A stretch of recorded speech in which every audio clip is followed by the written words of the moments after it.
Hi everyone, this is Johari Shuck with Financial Juneteenth University, and we have conversations with African American entrepreneurs from all different areas who want to share their experiences and their expertise with the Black community just around financial empowerment and just being free through entrepreneurship. So today we have as our guest Mr. Rodney Vinegar, and he's an emerging entrepreneur, and he's the CEO and founder of Veritas Performance Group. And so he's going to talk to us about the importance of building a team and about mergers and acquisitions and how to make the most of those situations. So, Rodney, thank you very much for joining me today. Thank you, Jahar. Thank you. So, why don't you first start up telling us a little bit about how the idea about the company that you're now a part of or started? How did that idea come to be?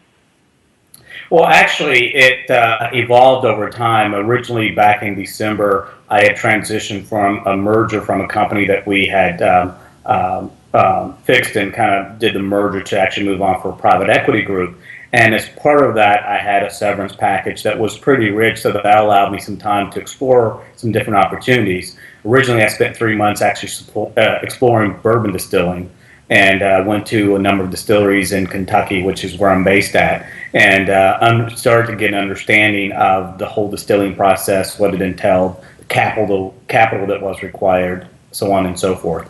Did some analysis. Finances really didn't work out because it's more of a long-term play for individuals to build a brand over a 5 to probably 6 year time frame. And my goal was to how do I start an organization which actually could have some immediate impact in some areas in which I knew I had specific skills and expertise. Okay, okay. So with that, I worked with a couple of a marketing group called Visual Dynamic out of Washington D.C., and we just asked a question from 25 different friends to give 5 words to describe me, and most of the words that came out were words like integrity, direct, truthful, and that's how we came up with the word Veritas. Veritas is Latin for the word truth. Hmm. That's good. So you came to a point where you said that you got a severance package because you were being, like not terminated, but I'm gonna edit that, so don't worry about that. Because you were being downsized in your company. Is that kind of the impetus for kind of going out and doing your own thing? Actually, no. It was I actually asked to actually leave because we did a merger, and the new company was going to be in Charlotte, North Carolina. And I had moved back 4 years ago. My dad had terminal cancer, moved back to take care of him when I Okay. joined this. And then after he passed away, I joined this new company in which we understood we were going to do a merger. I was actually requested to go down to North Carolina, but however, my roots are here, and I want to stay close to family. So Mm-hmm. I opted out of that contract and actually decided to take the severance instead. Gotcha. Okay. Okay. So had you thought about, getting into your own venture prior to this? Like, had that been kind of a seed that was planted a while ago and this was just the opportunity to make it happen? Or kind of how did that process for you go? Well, in undergrad, I was a finance major, and I also went to University of Kentucky Law School. So I've always had this desire to have impact and to fix things and to build things. So as this transition occurred, one of the things that folks kept telling me is, Rodney, you could run your own company. You're smart enough to run your own company.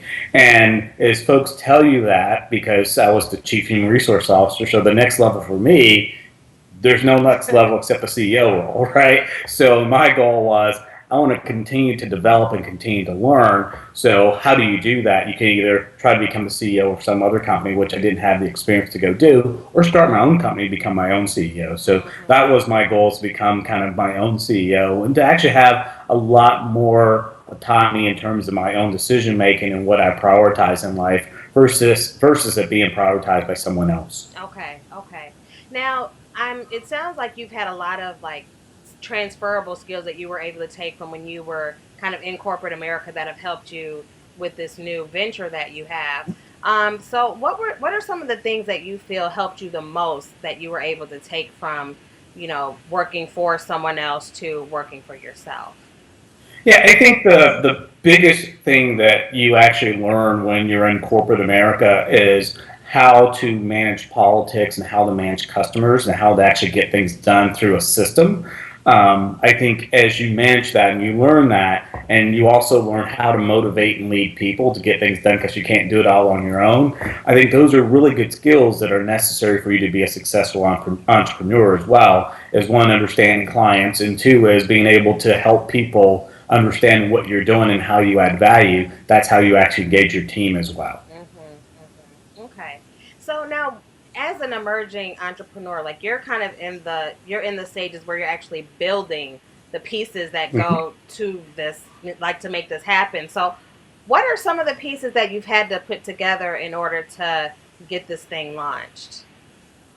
Well, I think the biggest part was actually putting together my brand of who I am and what my organization is going to actually be about. That was almost a 2 month process for us to go through. Okay, well, we got Veritas Truth here now. What does Veritas, do as an organization? So we focus on team effectiveness, and part of that team effectiveness is simulation programs for new managers or dysfunctional teams, or even new organizations or new teams that are coming together. And the other part of that team effectiveness is executive coaching and coaching for diverse high potentials. And then the final part of that is actually building performance management systems for corporations or for organizations as a whole. And then the final part of it, which is separate of the team effectiveness, is the HR due diligence part, which I think will add a tremendous amount of value because I think there's an organizational need, especially in the private equity world, of having someone independent of finance actually look at the human resource due diligence on a merger and acquisition. Right, right. So now, do you have a team of people working with you already, or are you kind of just doing this on your own right now?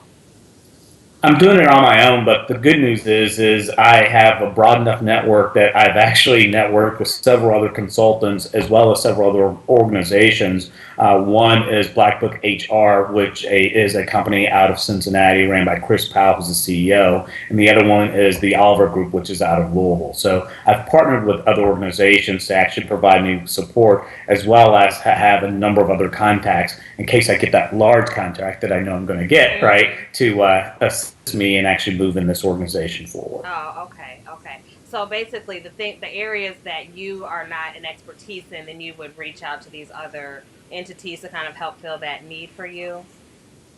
Yes, or provide support to me in actually being able to fulfill those needs as well. Because sometimes if you get a very large contract and it's just yourself, you may not have that first opportunity to actually bring on someone new. You may want to say, okay, how do I take that money, reinvest it in advertising and getting more business, so on and so forth. So it'll be a balancing act for me starting out. However, based on my business plan, because I have all good entrepreneurs have a business plan, in the next 2 to 3 years, I'll add on additional 1 to 2 employees to assist me with this building of Veritas Performance Group. Okay, okay. Now, you mentioned business plan. I just want to touch on that really quickly because I've heard some people say, oh, we don't need those, and other people swear by them. What is your perspective on the importance of a business plan?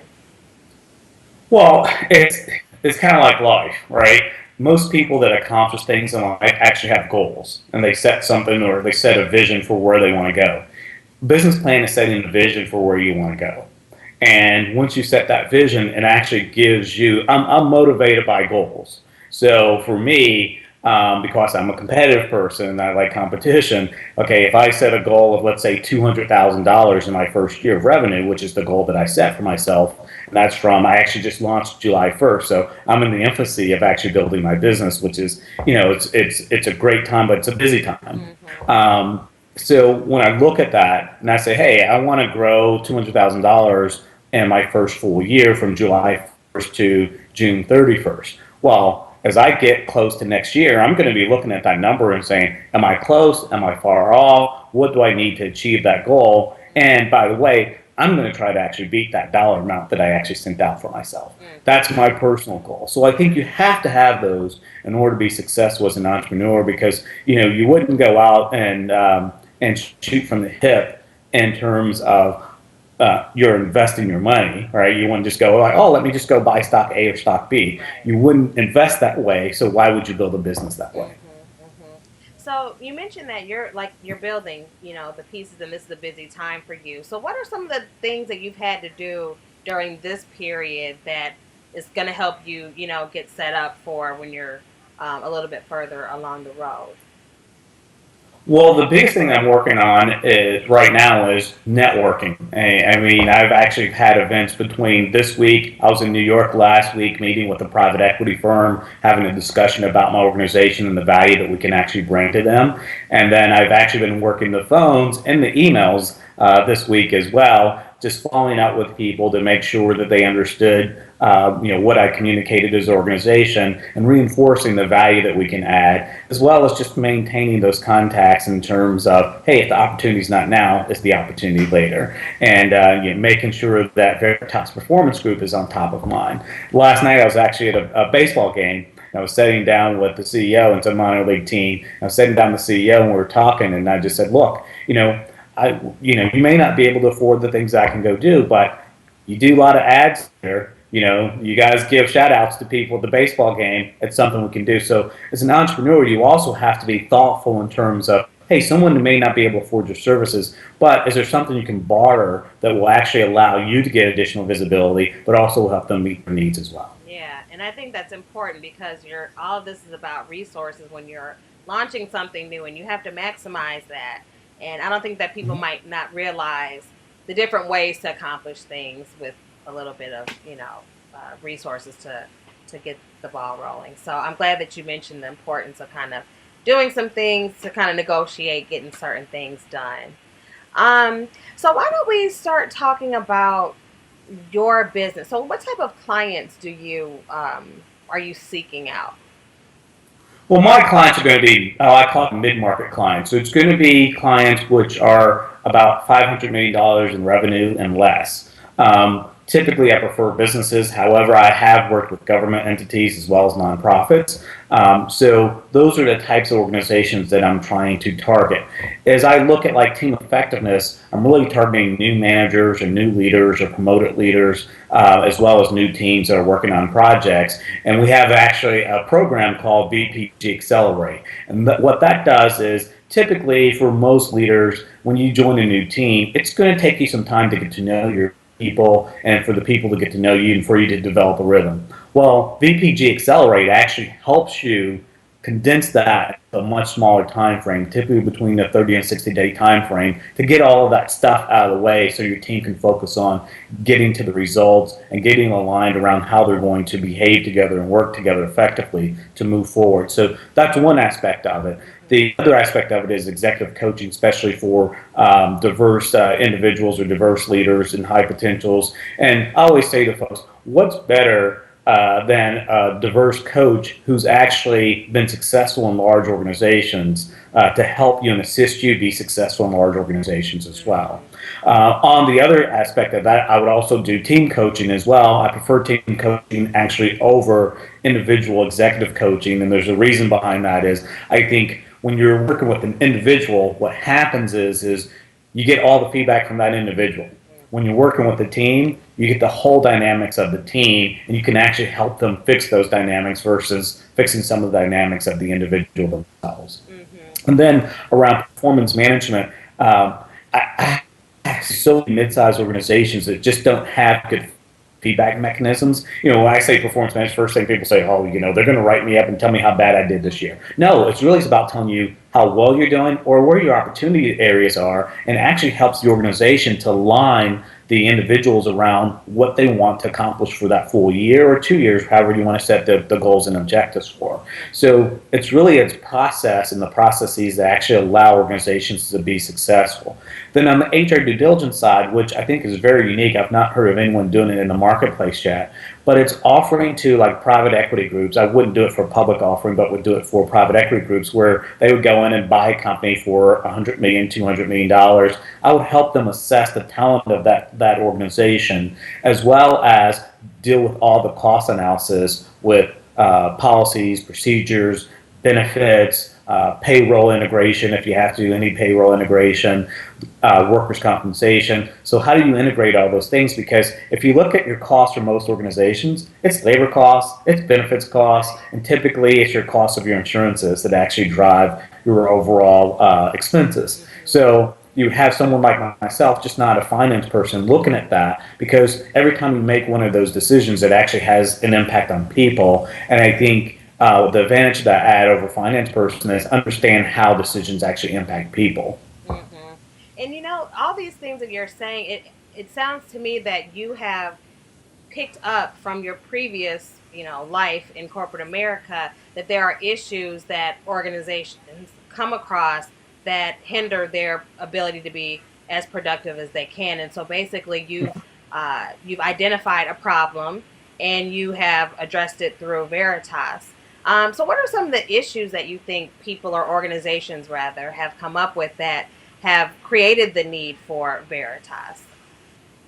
Well, I think especially around the speed to market, as well as the dynamics of change in the marketplaces because of technology, um, has caused organizations to be much faster in terms of how that they allow teams to develop and how they actually address issues. So if your team doesn't have agility or cohesiveness, addressing the market dynamic and the market changes becomes much harder. I'll give you a perfect example is in New York City, the taxi cabs. Uber comes in and it totally changed the dynamics of, how you actually go from point A to point B in New York City. And none of the taxi cab drivers or taxi cab companies were ready for that. Nor have they ever worked effectively together to Yeah. actually be able to see this, change that was coming that would negatively impact their finances because they've always had a monopoly on it. Right. And, it's one of those things in which if you don't see it coming and then it hits you, your ability to react to it determines whether or not you survive long term.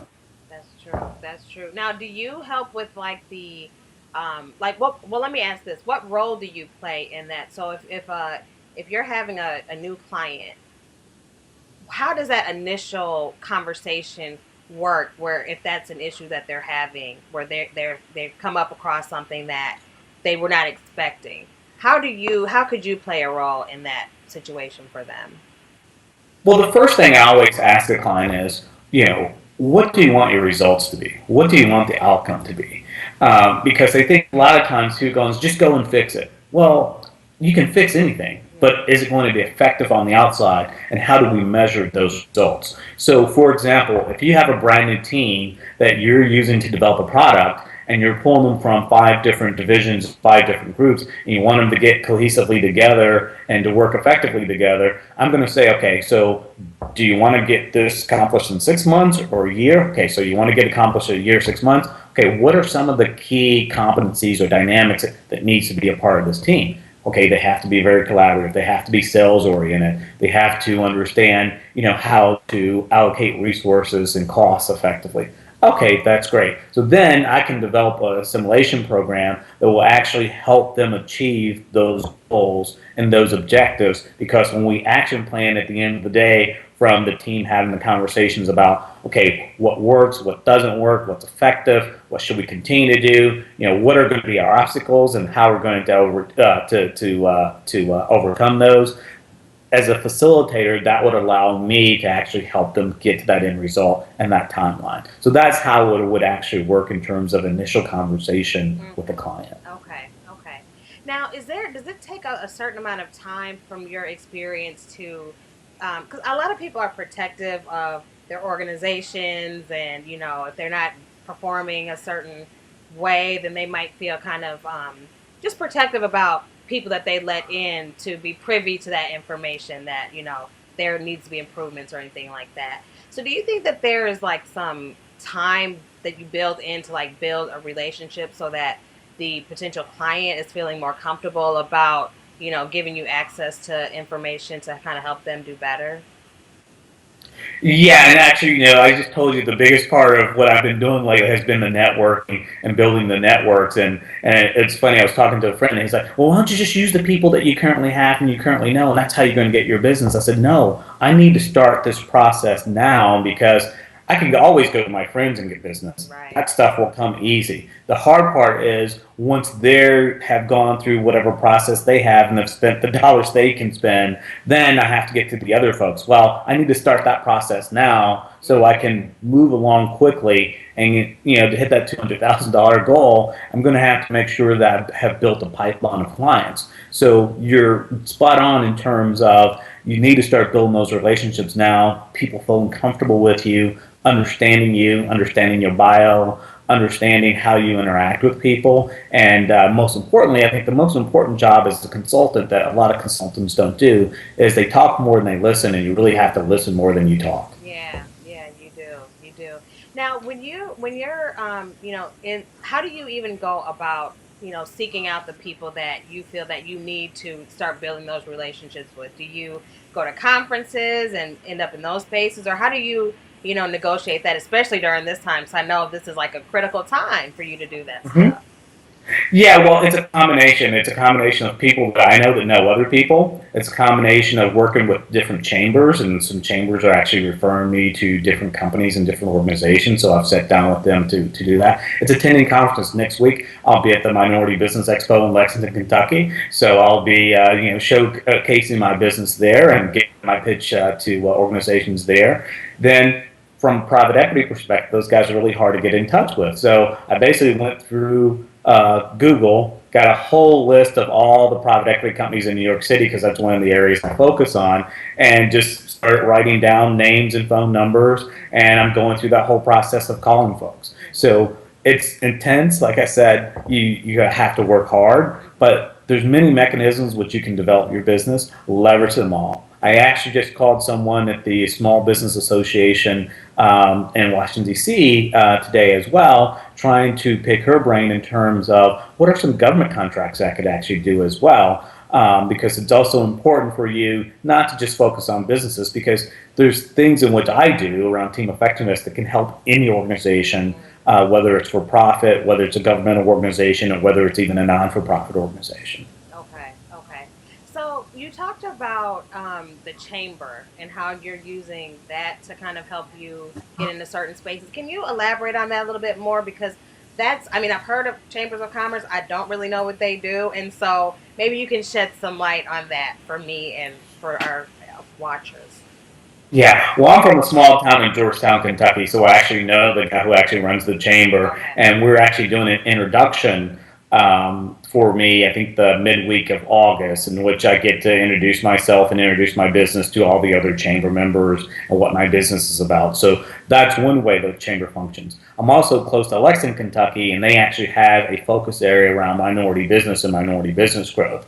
So I've actually spent someone at their chamber that heads up the minority business section of it in terms of identifying, hey, here goes my organization, this is what it's about. Can you help me identify some of the organizations I need to target and focus on in this area locally that you think I can actually add value to? And by the way, if you hear someone say something, you know enough now about an organization to talk to them about it. So Right. that's what I'm basically asking both chambers to do is, be the eyes and the ears for me when you hear things. And I have to build relationships to make sure on a monthly basis I'm just touching base with each contact I have in the chamber to say, have you heard anything yet? If not, hey, what's going on? Is there any way I can help you? Hey, this is what I've worked on. Is there any other ideas that you may have on how to be more effective in terms of penetrating clients? So it's leveraging them and their network, and it's largely a lot of networking, but it's also because the fact that they have access to information that a lot of small businesses don't, and you can leverage them for that access to information. Okay. Now, do you think that it matters, like what a person's organization, like what their focus is on, like if it's a social service agency or a consulting firm? Do you think that it matters, or do you think that people should try to, tap into their chambers, I think you irrespective of chat. their I business? think you should tap into chambers for a couple of reasons. Is one is a lot of the business folks I know. Like I'm personally on two nonprofits. One's in New York City called the Workforce Professionals Training Institute that actually trains all of the recruiters and staffers that staff people with past criminal records, homeless, Oh, okay. disadvantaged individuals, and it's about 500,000 people that they actually help build the capability of to actually place them in jobs and roles. So And a number of those individuals, and I actually work in them as well, Uh, are from businesses, right? okay. And so it's like, oh, that's great, Hey, can I help your business do X, Y, and Z? Or hey, here goes my card. Can you reach out to me if you see anything or you know anyone that may actually utilize my services? Mm-hmm. So it's a great way, especially from a chamber perspective, of even building your board as a nonprofit because you're going to want some of these people that can actually bring resources and donations into your organization as a whole. Mm-hmm.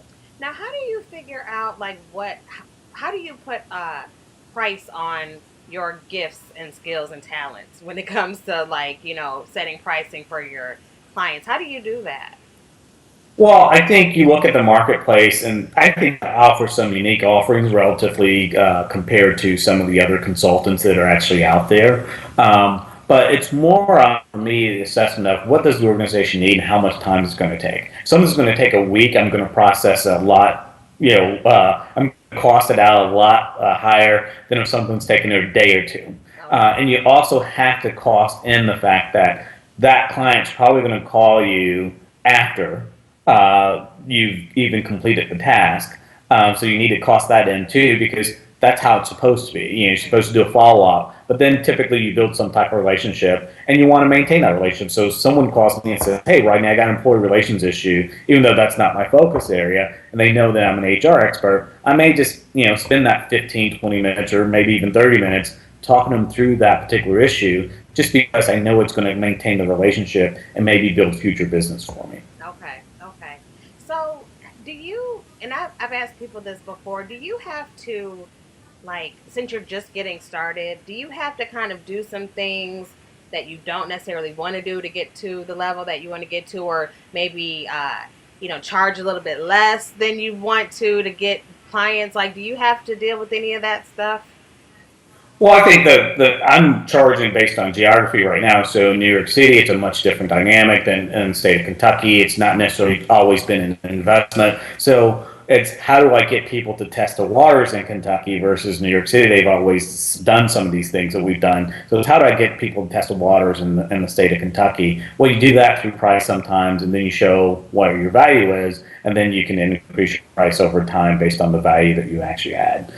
I think the other thing that's really important when you're actually pricing yourself is how much time are you taking up in terms of the complexity of the issue.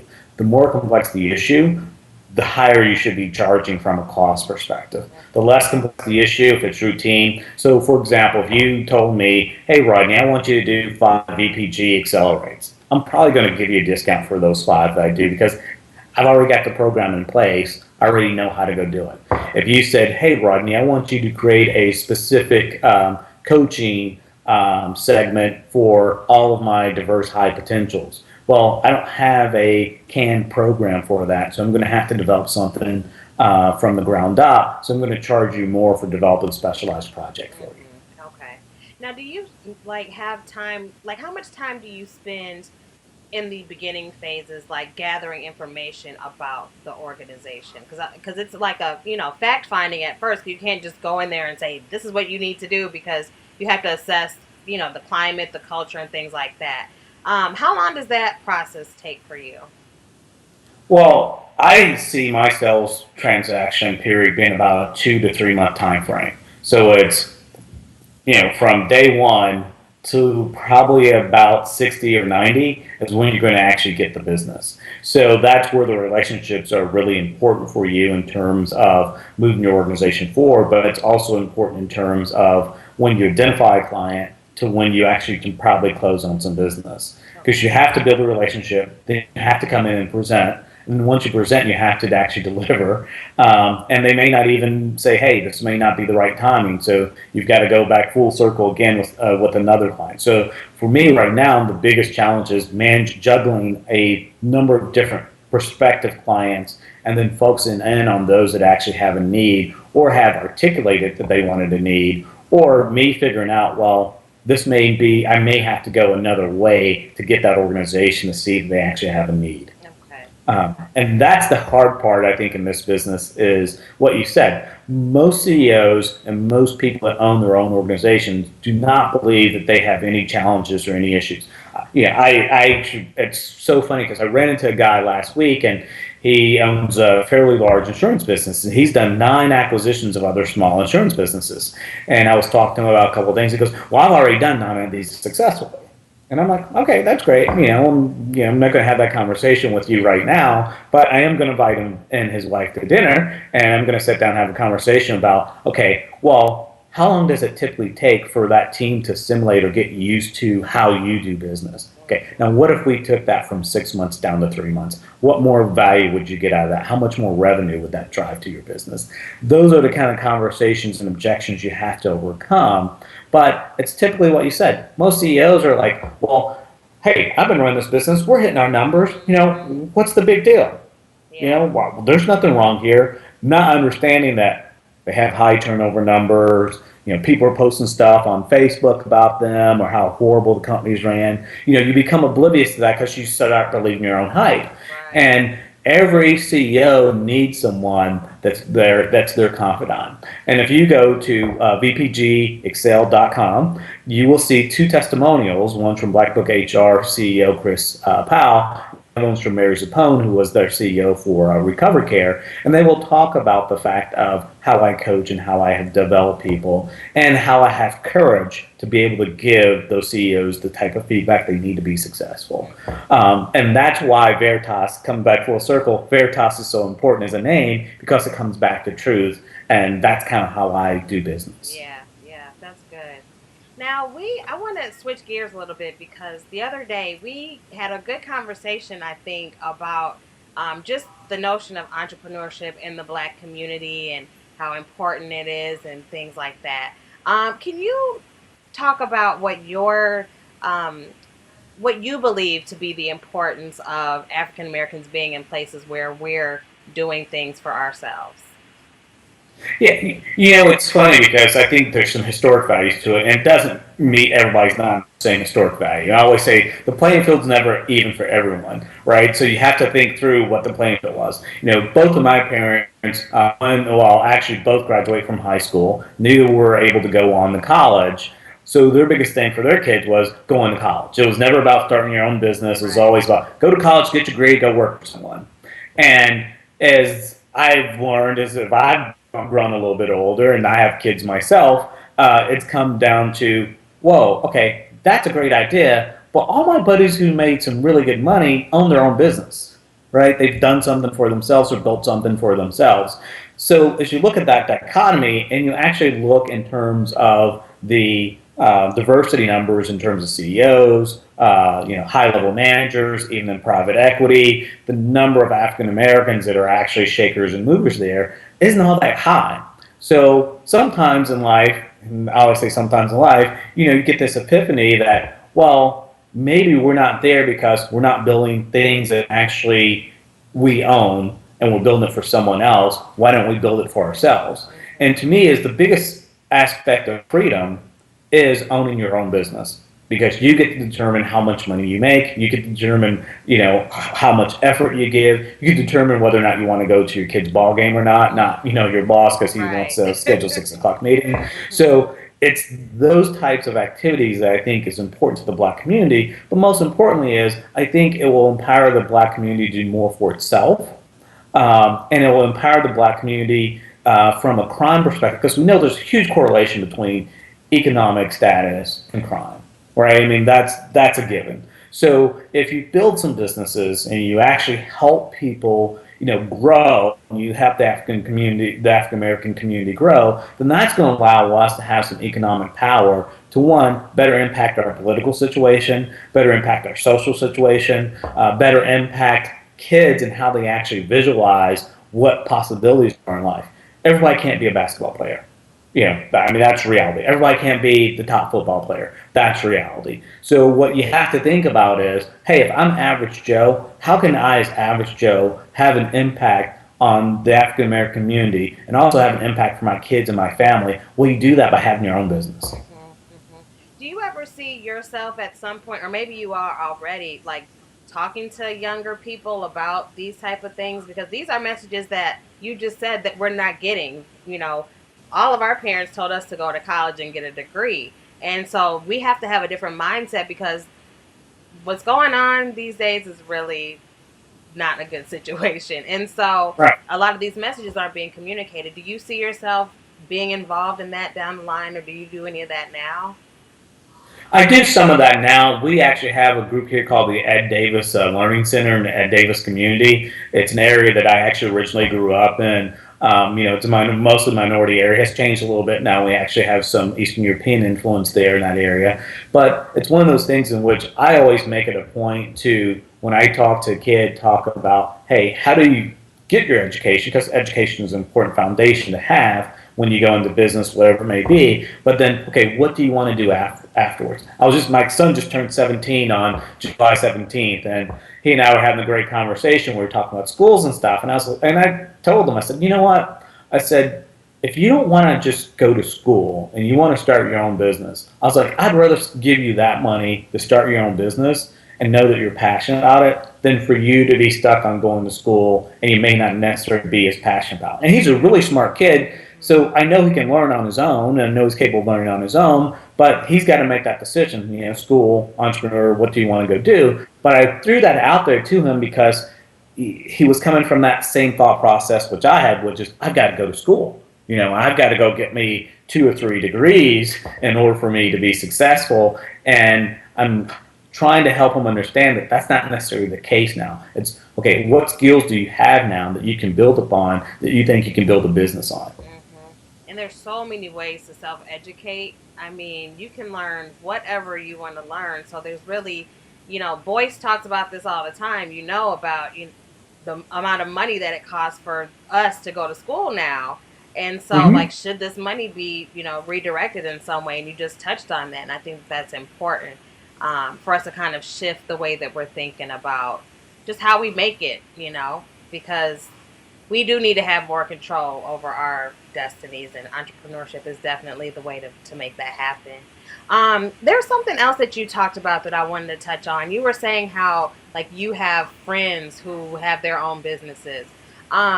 Do you think that having a network of people close to you helps you, or how does that help you, as you're moving along as a new entrepreneur, in this space, having people that have done this already? Well, I think it helps because I think the biggest part about being an entrepreneur and starting out is really going to be around when things aren't going as well as you want them to go. And having someone say, okay, I went through that same thing, Rodney, you'll get through it too, right? So I think that's part of it. It's also, I'm a great coach, but I also need a coach, right? So, and that's the part of which I think is really important, especially for African American entrepreneurs, is how do we help each other become more successful? And you can only do that by helping each other and sharing experiences, services, or referring people, sharing aspects of success stories. Those are all the things that I actually think helps build you up. But it also encourages people like myself, because I can see someone like myself, that's actually trying to be successful in the business or are successful in the business, and it's something I can aspire to as well. Well, I think that, we've touched on a lot of things, but we didn't really talk about the whole. Well, we touched on about building an effective team and things like that. But what's the biggest thing that you think is important to communicate with people that are in the at the point where they need to either develop a team, or they're going through some transitions, they need to make things mesh? Like, what are some of the things that you think are the most important to communicate with them? Well, I think the most important thing is to call Veritas Performance Group, so we can actually help you. But I think when it comes to teams, it's really the unspoken stuff that actually needs to be done first, and those are things like, what's my style as a leader? What's my style as an individual? What's our style as a team? What are we trying to accomplish as a team? All right. What are some things that failed previously as a team? What are some things in which landed on people outside our team differently because of how we interact or what we do, right? What support do we have culturally for our team? So it's those kind of things and questions that I would always ask an organization in terms of giving an assessment and helping myself understand, all right, how do I help this team become better, or how do I help this team achieve a goal faster? That all is going to really be based on those types of questions. So I think that those are a lot of the things which is really important as, if you can understand a leader's style and what they like and what they don't like in the first 30 days, that's half the battle. You're not on eggshells anymore because you know that, hey, every morning, right, he's going to get up, he's going to have his coffee, he's going to be set down. He's not a morning person. I probably need not hit him up to about 9 o'clock, right? I mean, those are things that you can get out of these meetings that it would take you weeks, maybe months to actually go figure out. It's, well, hey, I'm pretty direct as a leader, so if I tell you X, Y, and Z, then that means, X. And I'll give you an example. So my team used to give me feedback on that I had this pause when I'm talking to folks. I would just sit there and pause and just stop and look and and then I would ask them a question. And they're like, well, why do you do that? And I was like, because I'm one of those people I always have the answer. So instead of having the answer and giving you the answer, I pause to make myself think of the question that I need to ask you to get the answer from you in order for you to be able to make that decision yourself versus me giving you the answer all the time. And they're like, oh, that makes total sense now. But it's funny how you get that certain feedback that pause was causing them to be like, wow, like, did I do something wrong? Well, no, I'm trying to actually get you to think so I don't have to think for you. Because as a leader, the more you get your people to think and do for themselves versus you having to do for them, the better off your team becomes and the more independent they become. And it also helps them to grow, but it also helps your team to achieve goals faster. Yeah, and I'm sure it helps to build the morale when you're Yes. show that trust and in them that has to contribute to that. So that's a good point that you raised. Well, I just want to thank you for talking with us today. Why don't you tell you've talked about your website a little bit already, but this is your time to say it loud and proud so that people know how to find you. Yeah, well, we're Veritas Performance Group, and we were focused on team effectiveness, building teams, coaching teams, building performance management systems, as well as doing the HR due diligence for mergers and acquisitions. And you can reach us on Facebook at Veritas Performance Group. You can reach us at Twitter at VPGXL, and you can reach us on my website or on our website at www.vpgxl.com. Okay. Thank you so much for your time and your wise information that you've shared with us. And I wish you a whole lot of luck. I'm sure that we'll probably be in touch just so we can maybe follow up with you and see how things are going and progressing for you. It sounds like you have a lot going on. So I wish you lots of luck and success. Great. Thank you so much. And thank you guys for giving me an opportunity to talk about Veritas. Thank you. You have a good one. You too. Be well. Bye bye.